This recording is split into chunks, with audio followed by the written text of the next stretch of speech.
Hey, YouTube. Right. Okay. So for this live, we're going to be talking about cameras, and I'm going to be talking about the new FX2. So the Sony FX2 and my thoughts on it, and whether I think it's got its place in the Sony lineup. Really. So obviously, there's the FX3, which is full frame. That comes in about three and a half £1,000, uh, about just over $4,000 is it in America, and it's a full frame cinema line camera. And then we've got the FX30, which is Super 35, um, a lot less expensive, almost half price actually.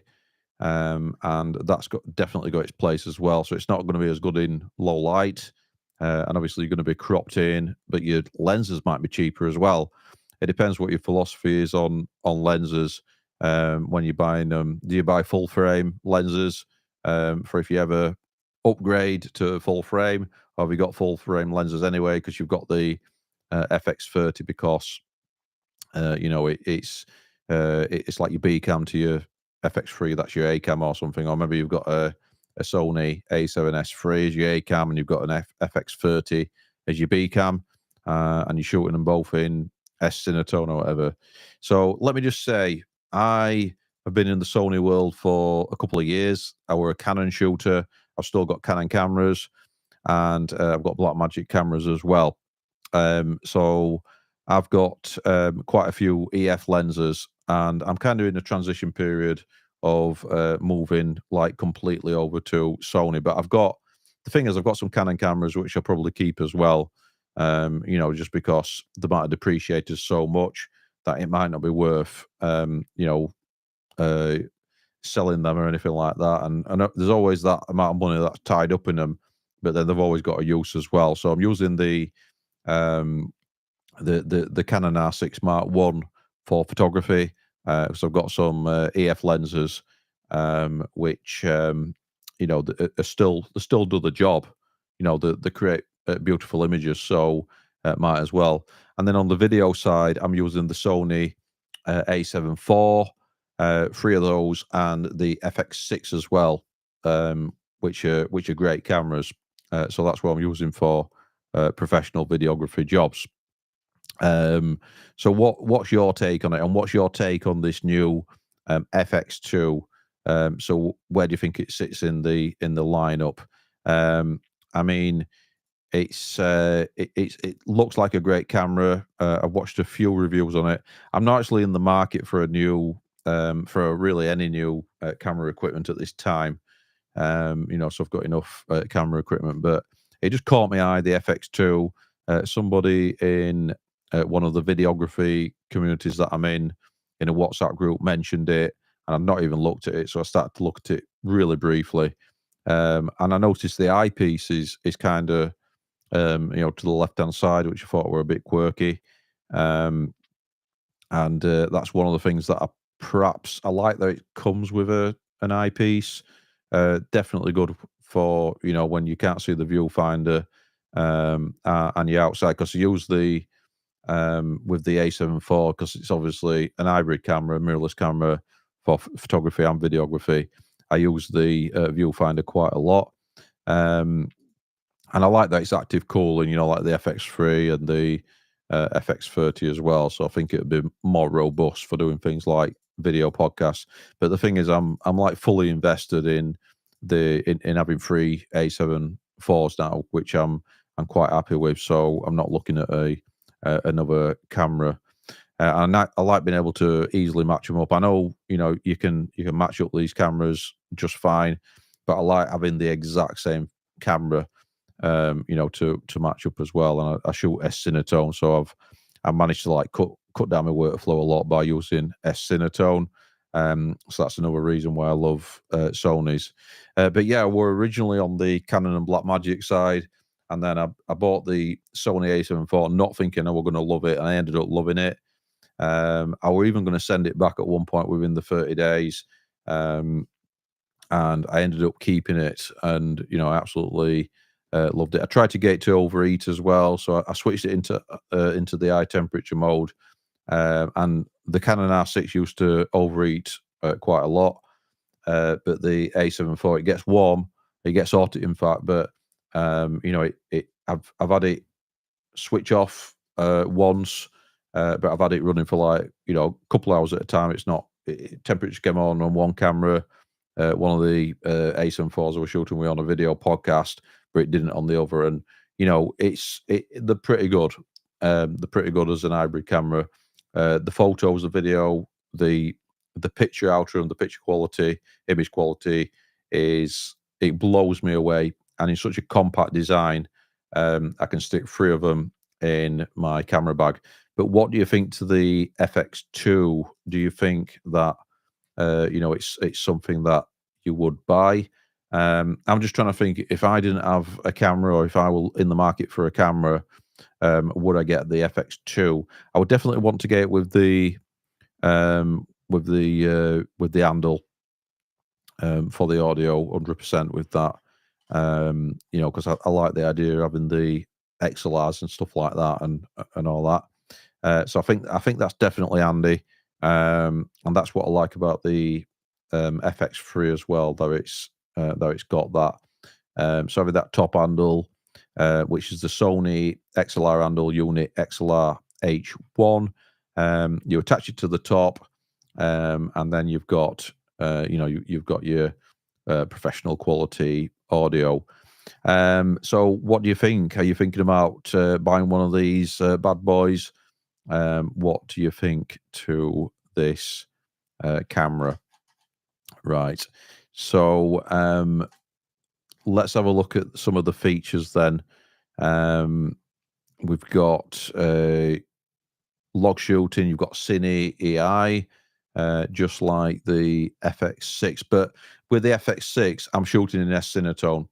So I'm not really using Cine AI. And it looks like you've got base ISO 800 and 4000 with that, which is great. You can import up to 16 user LUTs, which is really good. So you can create different modes. You know, you can have different grades showing in camera. So there's not any guesswork with it. You don't have to. If you've ever been shooting and you've got you know, a client at the side of you looking at, and you have to explain that it's washed out because you're going to color grade it later on, you'll know why LUTs come in really handy, and being able to have LUTs there. And I wonder if you can bake them in as well, because that'll be handy as well. You can do that with the Blackmagic 6K Pro. You can actually bake it in, which is great if you want to do that. That could save you some time. You've also got de-squeeze display for anamorphic lenses as well. So you've got a 1.3x and a 2x as well, which is pretty cool. So yeah, you can de-squeeze with your display mode that allows you to monitor in the standard CinemaScope, which is 2.93 to 1, while you're shooting with your anamorphic lenses, which is pretty cool. Like I said, your top handle, that's why I'd probably be tempted to get it, actually, if we were in the market for a camera. I like how you've got the 2 quarter 20 screw holes, and you've got the mounting locations as well, so you don't even have to have a cage, which I think is pretty handy. Do you know what? I do like the FX3. I really like the FX3. And I think the FX2, I'm just wondering where it kind of sits, really. I've heard that the AI, is that meant to be better? The viewfinder, it's electronic, but that's no problem to me. I mean, it's one of those things that can help you to see better when you're outdoors in bright sunlight. So look, do you know what? If you've got that's one of the big disadvantages, actually, with any camera where you don't have a viewfinder, and you're outside and you don't have an iNit, like 2000 nit monitor. That's where you really could kind of struggle. Do you know what I love about the FX3, FX2, FX30? it's these tally lights, these red tally lights. I think look so good. So do you know what I was shooting today? And I was looking at the monitor, both the A7 IVs I was shooting. We're shooting with two A7 IVs, A cam, B cam, and I was thinking, is that recording? I had to look a bit closer to see the red surround. I love the red surround on the LCD, but the tally lights must be so much better than that, basically. So that's really good. CF Express Type A. I don't actually own any of those. I don't have any. I mostly shoot with V60s and V90s. Yeah, so but I do like the idea of this XLR handle. I keep mentioning that. So far for me, the tally lights definitely a win.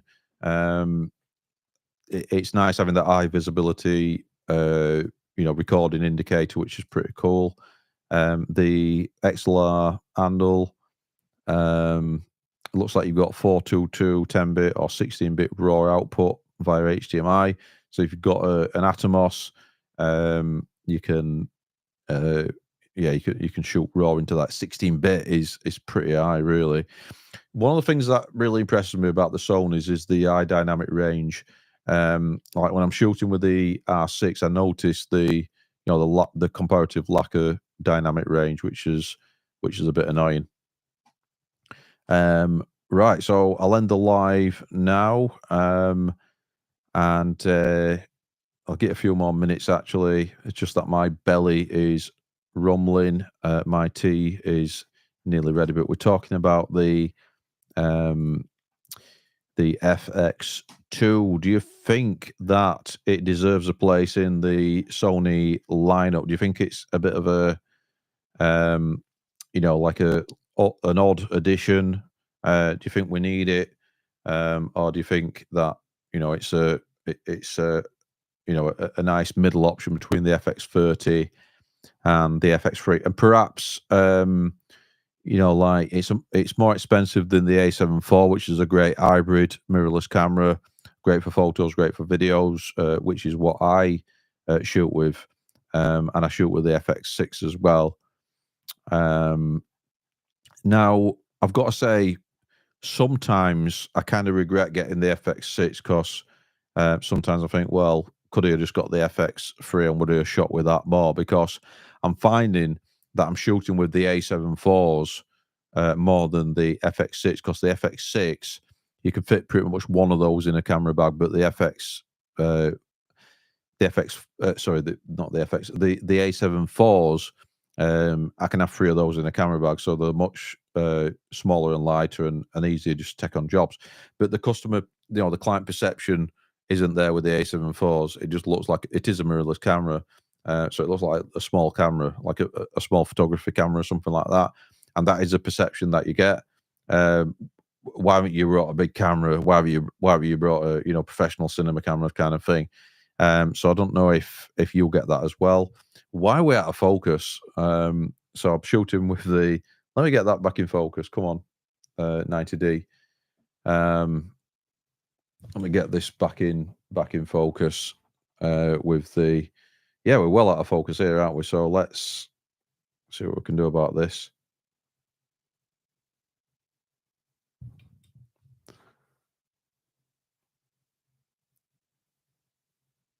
Let's do it with the camera itself.